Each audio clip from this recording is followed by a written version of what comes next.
సంవత్సరాల తరబడి ఎన్ని మందులు వాడినా మీ మోకాల నొప్పులు తగ్గట్లేదా? ప్రాణ పెయిన్ క్లినిక్ లో అత్యాధునిక చికిత్స.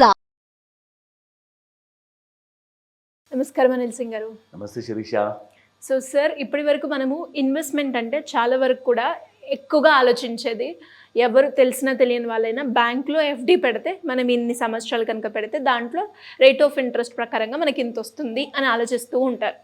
అండ్ అలాగే దాన్ని ఉద్దేశించి రీసెంట్గానే ఇంకొక ఆర్టికల్ కూడా నేను చదవడం జరిగింది సార్. అదేంటి అంటే చూడండి, అక్కడ these 7 bank stocks can give 31 to 46% returns in year according to the analyst. అసలు ఏంటి సార్ అంటే దాని అర్థం ఏంటి అంటే బ్యాంక్స్ మనకి 31 నుంచి 46% రిటర్న్స్ ఇస్తున్నాయి అంటే ఏ రకంగా ఇస్తున్నాయి, దాన్ని ఏ విధంగా మనం తెలుసుకోవచ్చు, ఎలా ఇన్వెస్ట్మెంట్ చేయాలి?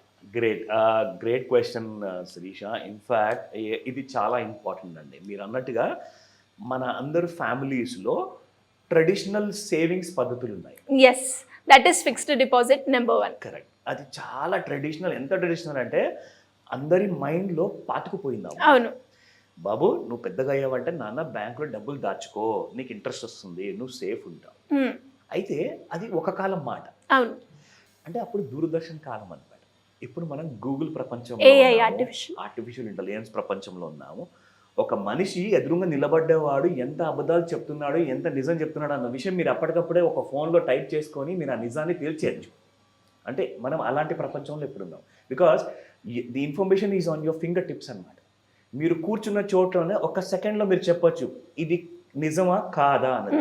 ఒకవేళ అలాంటి ఆప్షన్స్ మీకు ఉన్నప్పుడు మీరు ఇప్పుడు ఎఫ్డీలు ఎందుకు ప్రిఫర్ చేయాలి? సో 7% కోసం ఇప్పుడు కూడా మనం బ్రతికే అవసరం ఉందా? ఎందుకంటే మనకి ఇన్ఫ్లేషన్, మన ద్రవ్యోల్బణమే 8% ఉందండి. సో ఇంకా మనం 1% తక్కువే సంపాదిస్తున్నాం, లాభం లేదు.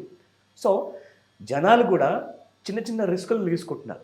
ఆ చిన్న రిస్కుల్లోనే నేనేమంటానంటే మీరు బ్యాంకులో ఎఫ్డీగా డబ్బులు పెట్టుబడి పెట్టే బదులు ఆ బ్యాంకుల్లో కొనేయండి, ఆ బ్యాంకుల్లో వాటా తీసేసుకోండి, ఆ బ్యాంకుల్లో మీరు షేర్ హోల్డర్ అయిపోండి. ఆ బ్యాంకులు ఎలాగో మునగవు, ఎందుకంటే బ్యాంక్స్ మునిగితే దేశమే మునిగిపోతుందండి. ఒకవేళ అలాంటి జరిగితే సరే, ఏదైనా మ్యానుఫ్యాక్చరింగ్ కంపెనీ అంటే మునుగుతుందేమో, మన డబ్బులు పోతాయేమో అని డౌట్స్ ఉంటాయి. కానీ బ్యాంక్సా మన ఇండియన్ ఎకానమీకి బ్యాక్ బోన్ లాంటిదండి, ఇది వెన్నుముక్క లాంటిది. సో బ్యాంక్స్ ఎప్పుడు ముంచము, మునగవు. సో నేనేం చెప్తానంటే మీరు ఇలాంటి స్టాక్స్లో బ్యాంక్స్లో ఎన్నుకోవాలి అనుకుంటే మీకు ఒక మాట చెప్తా. నేను చూపించిన దారిలో నేర్చుకోండి. నేను చెప్పాను అని చెప్పేసి రికమెండేషన్ కాదండి. 7 బ్యాంకులు ఎగ్జాక్ట్లీ మీరు తెలుసుకోండి. దాని తర్వాత నేను చూపించిన దాన్ని మీరు ఎగ్జాక్ట్లీ అది మీరు కావాలంటే నన్ను కాల్ చేసి అడగచ్చు.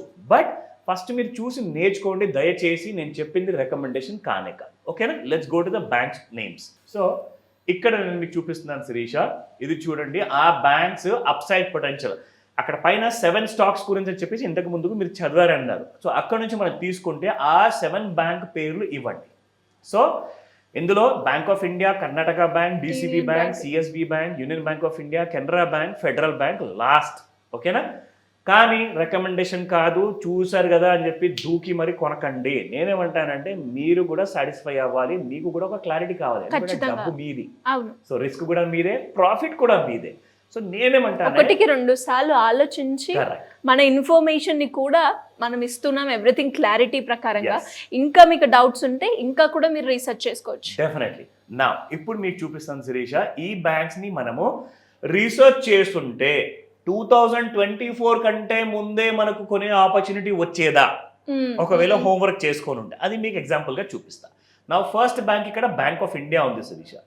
సో బ్యాంక్ ఆఫ్ ఇండియా పేరు నేను మీకు ఇక్కడ టైప్ చేసి చూపిస్తాను, BANK ఇండియా. ఓకేనా? బ్యాంక్ ఆఫ్ ఇండియా అంటే బ్యాంక్ ఇండియా అనమాట, స్క్రిప్ట్ నేమ్ అది. సో నేను ఇక్కడ ఎంటర్ ప్రెస్ చేస్తా. ఇది మీరు చూస్తుంది పర్ ఇయర్కి చెందిన ఒక్కొక్క బార్ అనమాట. ఈ ఒక్క బార్ 2024ది, ఇది 23ది, ఇది 2022ది. సో ఇది చూసుకుంటే 2010లో 589 రూపాయలు ఉన్న బ్యాంక్ ఆఫ్ ఇండియా కాస్త కిందికి పడిపోయేసి 2020లో 30 రూపాయలకు వచ్చిందండి. ఇక్కడ నుంచి ఈ స్టాక్ ఇప్పుడు 30 రూపాయల నుంచి దాదాపు 157 రూపాయల వరకు వెళ్ళింది. మనకు ఎలా తెలియాలి ఎక్కడ కొనాలని? So let me help you with a formula.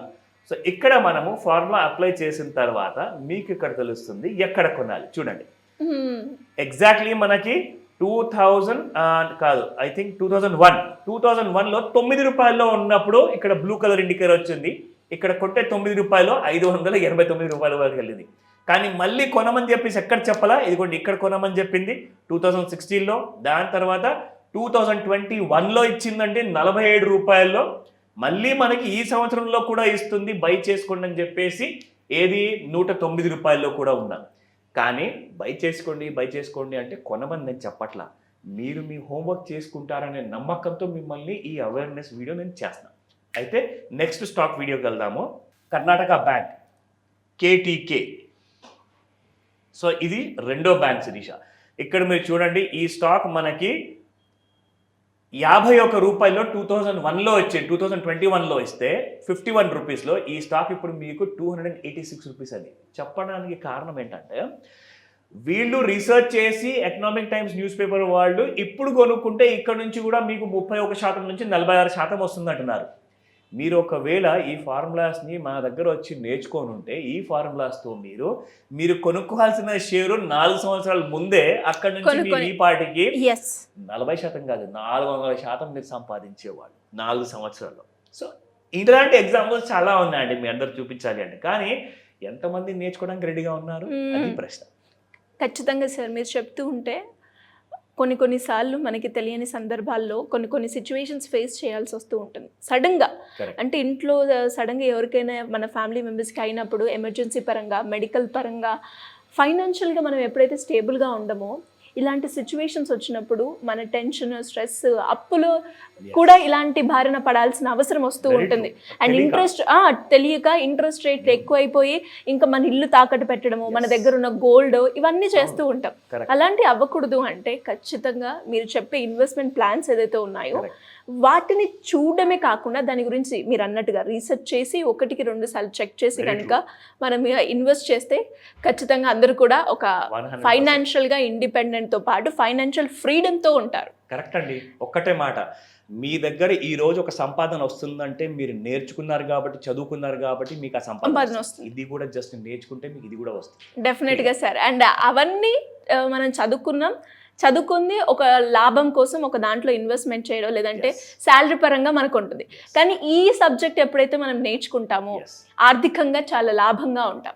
Chart గురించి అనాలిసిస్ చేయాలి అన్న ఒక అప్పు నుంచి ఎలా బయటపడాలి, ఒక ప్యాసివ్ ఇన్కమ్ని ఎలా జనరేట్ చేసుకోవాలి, మంచి ఇన్వెస్ట్మెంట్ ప్లాన్ చేస్తూ ఉన్నాం, ఒక హై రిటర్న్స్ రావాలి, దాని గురించి ఒక రైట్ వే గైడెన్స్ కావాలి అని ఎక్స్పెక్ట్ చేస్తున్న వాళ్ళు మీ గైడెన్స్ కావాలి అంటే ఎలా అప్రోచ్ అవ్వాలి సార్? ముఖ్యంగా అండి, మీరు అన్న మాటలలో అందరికంటే పెద్ద టెన్షన్ ఏంటంటే అందరికీ ఉన్నది అప్పుల్లో నుంచి ఎలా బయటపడాలి అంటే మీరు నేర్చుకుంటేనే, తెలుసుకుంటేనే, మాస్టర్ క్లాస్ అటెండ్ అయితేనే మీకు అలాంటి టెన్షన్ పీరియడ్ అనేది ఉండదు. మీకు రిలాక్స్గా మీరు ఫ్యూచర్ గురించి ప్లాన్ చేసుకోవచ్చు. స్క్రీన్ పైన కనిపిస్తున్న నెంబర్కి కాల్ చేయండి. ఎందుకంటే మీకు 2 విధాలుగా ఆప్షన్ ఉంది ఇక్కడ. ఒకటి ఆన్లైన్, రెండోది వచ్చేసేసి ఆఫ్లైన్. సో మీరు ఎలాగైనా కంఫర్ట్ ఫీల్ అవుతారో ఆ కంఫర్ట్ జోన్లో ఉండేసేసి ఫస్ట్ మీరు నేర్చుకోండి. సో దాట్ ఇక్కడ నేను చూపించిన విధానం జస్ట్ ఒక ఎగ్జాంపుల్ మాత్రమే. ఇంకా చాలా ఉంది. మీరు చూసిందల్లా టిప్ ఆఫ్ ది ఐస్బర్గ్ అని చెప్తాను. ఇంకా చాలా ఉంది, నేర్చుకోండి. నేర్చుకున్న తర్వాతనే అప్పుడు నేను మీకు గైడ్ చేస్తాను. మీరు ఎక్కడ తప్పులు చేస్తున్నారు, ఎక్కడ మీరు ఎలాంటి కైండ్ ఆఫ్ రైట్ డెసిషన్స్ తీసుకోలేకపోతున్నారు, అవన్నీ కూడా ఈ క్లాస్లో నేర్పించబడతారు. ఇమ్మీడియట్గా లేట్ చేయకుండా కాల్ చేయమని చెప్తాను. నంబర్ బిజీగా ఉంది, వాట్సాప్ మెసేజ్ పెట్టండి. Thank you sir, thank you so much. Welcome Sirisha. Suman టీవీలో మీ పర్సనల్ అండ్ బిజినెస్ ప్రమోషన్స్ కోసం కింది నెంబర్కి కాంటాక్ట్ చేయండి.